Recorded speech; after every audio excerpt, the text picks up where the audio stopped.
Hi, I'm Jake with Amplify, and this is Candidate 23. So, do you want to go around, introduce yourselves, and say what you all do? I'm Will and I'm singer. I'm Alex, I play guitar. I'm Andy, I'm the rhythm guitarist. I'm Ryan and I play bass. I'm John and I play drums. So, is there anything in particular that inspired your band name, Candidate 23? Yeah, there's a band from Manchester called Joy Division, kind of late 70s. Yeah.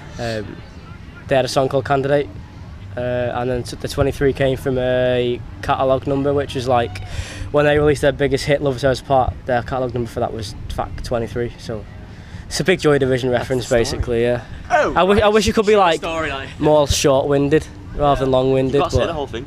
I know, and I need to like. One of us went to doctors and we were Like, Candidate 23. no one can probably hear you. So I'm like, No one's gone, don't say it again. like one of us went to doctors and we were like Candidate 23. Something like that. yeah, ignore him. Okay, right, fair enough. So, how did you guys form as a band with the lineup you have now? We just met through our kind of local music scene, through mutual friends, and started playing together. Just nothing too fancy, Nice you and know. simple, innit? It was a Facebook job, wasn't it? Which is how we got Will. Microphone in your hand. Yeah, we got Will. Oh, we got. Yeah, we got Will through Facebook, believe it or not. So it does actually work. And we kind of were unfortunate with getting Ryan. Yeah. No, we weren't like. We just had to go with him. There was literally no one else, so we had to go with Ryan. And he turned out all right. And me and Andy were friends beforehand, and Alex was a friend as well. So it's just like friends with friends on Facebook, and getting stuck with people. Yeah. Okay. So, is there any particular reasons you like playing the genre that you play that drive you to do that, or? It's you say it's easy, but oh my god, like. It's not easy. Not for us anyway. I think we've all got a bit of a soft spot for pop songs. I think anyone has. I think maybe I was just that little bit more than normal people. So we've got like a big pop heart somewhere, but we like kind of heavier music. I don't mean heavy, but I mean like bands like Foo Fighters and Don Broco. So we just kind of try and tie the two together, and that's kind of what we have, indie pop rock-ish. Yeah, we like to go places and be appreciated and not like frowned upon, basically. So it's music everyone can enjoy. That's what it basically is. That's what it is. Sounds like an advert for a wedding band. It's music that everyone can enjoy. Yeah. I promise you won't hate us, guys. I promise. So, do you guys have any idols that you aspire to be, like in life or in music, either way? I think it's more bands, isn't it, rather than people. It's probably like you look up to successful bands. Like for us, it's like the Wombats, Two-Door Cinema Club, and then maybe bands like Biffy Clyro, and you kind of just respect what they do as a band, and you always try and aspire to be half as good as they are. And if you are, then you kind of deem yourself successful. For once, it's not the Beatles. Yeah, it's a swear word in this band, the Beatles. Sometimes like, oh, you're from Liverpool, oh, Beatles. Like, oh, shut up about the Beatles. I was never a fan, in my opinion, honestly. I'm the same. I didn't see the big appeal. So, I could go into the Beatles, but I'm not going to. I like them. They're all right. They're just not for me. Next question. Okay, next question. If you guys were to describe yourselves with one word, what would it be? Class. Yeah, that was class. Big head. Class. Is that it? Final answer? We don't know. That's quite big-headed. That is. Hopeful. You were. I enjoyed you, guys. Pardon? Is that individuals or the band? It was going to be individual, but class seems to have fit with one. So, outside of music, what do you all have as hobbies to do? It's kind of our hobby. It's a hobby, and it's kind of what we want to do. So, we all work in the kind of music industry, all doing different bits outside of the band, but it kind of all relates back to playing music. What people in the music industry, like anyone in there, would you like to do a collaboration song with? Me personally, I'd want to do one with Peter Hook. It's just to pick his brain, like not because of the collaboration. I just want to speak to him. and just be like, oh yeah, I'm really up for doing a collaboration, and then just speaking to him, getting all of his ideas and thoughts and that. No, but he wouldn't speak to me back unless we were like, doing a collaboration. Either that or Chad Smith, but we're both drummers, so that wouldn't work. Bonnie Vare have got 2 drummers. There's pan left and right. Yeah, but they don't collab. They work together. But I'm saying 2 drums can work in a song. Back to the original question. Chad Smith featuring John O. Like, You can. No, you can just hit a cymbal every now and then. That could be your bit. I reckon, like, for me it'd be like the Wombats. Yeah. Definitely the Wombats. So, someone. No, what I would definitely do Blink-182. So would Alex. No, I'd be more Green Day. Yeah, I'll bring back my 15-year-old days. Yeah, 20th anniversary. Okay.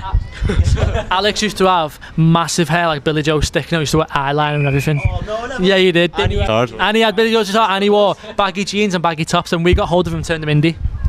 He stood up at gigs with a black shirt on and a red tie.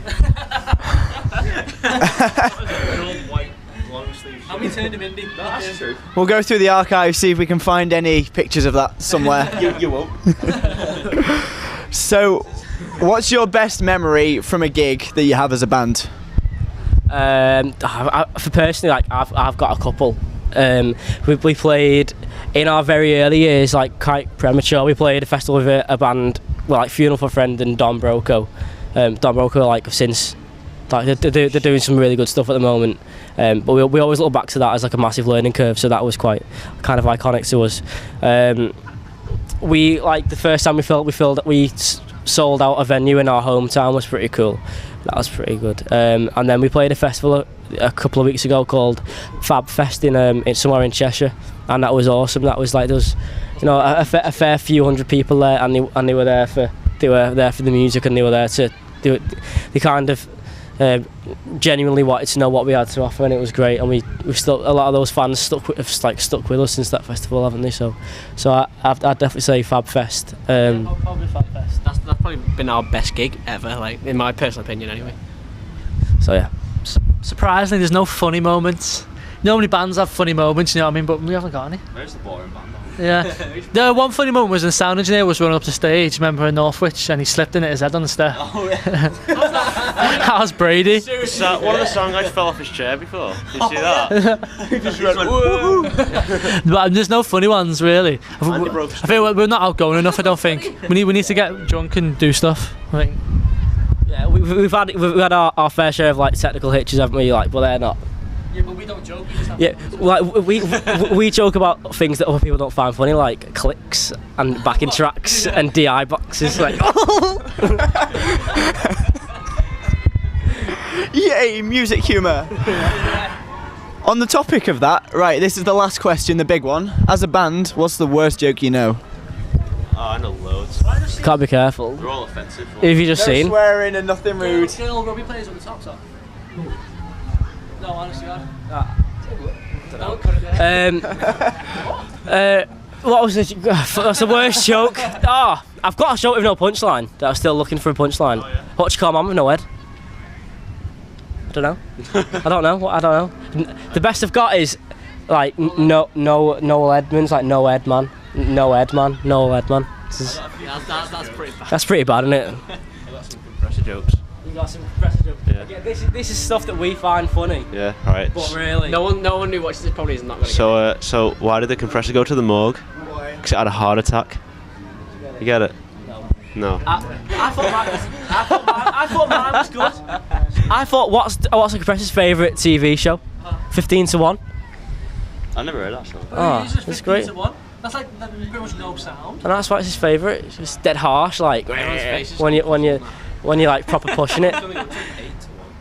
It likes going to 15 to 1 because it never gets there. Like, so when it does go there, it's like I never go to Spain, hardly ever. But when I go, I know. Can we edit when one of them dust when I balls go, across right now? when I go, it's good. See what I mean? This is Things that we find funny. It's like tell a joke and everyone to go. It's entertaining to watch. This should just be a very slow black screen coming over, and then just nothing trying to push silence. like a circle to the middle. No.